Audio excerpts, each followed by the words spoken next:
लोगों को सफलता मिला, जेल से केंद्र सरकार हिल गया और हम लोगों को आपको रेलवे लाइन का 3606 करोड़ मिलने का काम हुआ।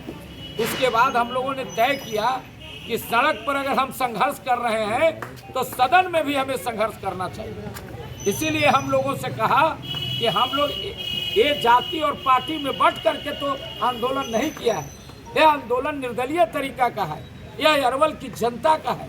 तब जाकर हम लोगों ने इस प्रकार का वोटिंग कराया और इसमें 185 लोगों ने, वो जानते हैं कि बहुत सा संसाधन की जरूरत होता है, बाकी सभी लोगों ने हम कहा कि मनोज यादव जी को चुनाव लड़ना चाहिए और निर्दलीय लड़ना चाहिए। तो आप लोगों के सामने हम पार्टी में भी थे पहले, आपको मालूम भी है कि हम थे, लेकिन हम पार्टी से हाथ जोड़ रहे हैं। ये भाई देखिए, हम आरजेडी में भी रहे, लोजपा में भी रहे, बहुजन समाज पार्टी का बहुत लंबा दिन अध्यक्ष रहे, लेकिन आज हम पूर्ण रूपेण इस जनता के सवाल पर अब हम निर्दलीय हो गए।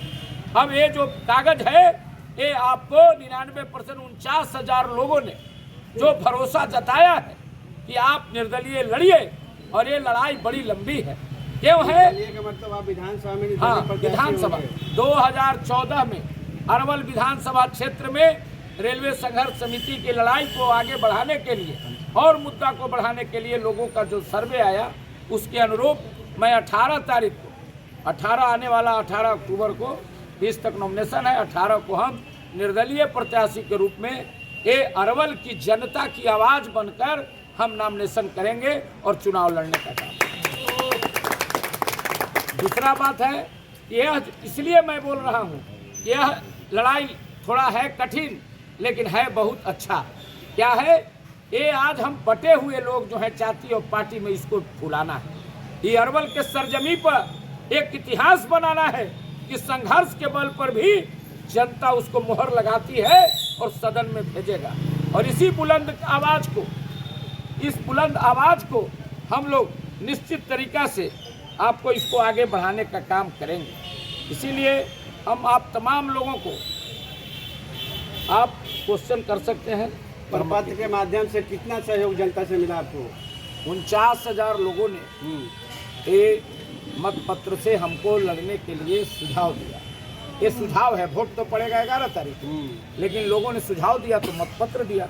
आपके सामने ही वोट वाला पर्ची हम दिखा रहे हैं, और इसके आधार पर जनता की आवाज़ पर मैं निर्दलीय चुनाव लड़ूंगा। मतलब क्या आपका कहना है? 49% या 49,000? 50,000 लोग, 50,000 लोगों ने 99.9% आपको पर्चा पर हाँ कर चुनाव लड़ने का जी घोषणा दिया। 50,000। इसका मतलब मनोज यादव निर्दलीय चुनाव लड़ने आ रहे हैं अरवल के मैदान में। अरवल 214 अरवल विधानसभा क्षेत्र से मैं जनता की राय के हिसाब से, उनके सुझाव के अनुसार से हम निश्चित रूप से आपको 18 तारीख के नॉमिनेशन करेंगे और मजबूती के साथ अरवल के अस्मिता के सवाल पर, अरवल में रेलवे लाइन के सवाल पर, अरवल में हमीद नगर बराज के सवाल पर, अरवल में कदवन जलाशय के सवाल पर, अरवल में ट्रामा सेंटर के सवाल पर, अरवल में भ्रष्टाचार के सवाल पर हम चुनाव लड़ने जा रहे हैं। और जनता से आशीर्वाद होगा तो 14 तारीख को अगर उनका रिजल्ट आएगा तो हर प्रखंड में, अनुमंडल में, जिला में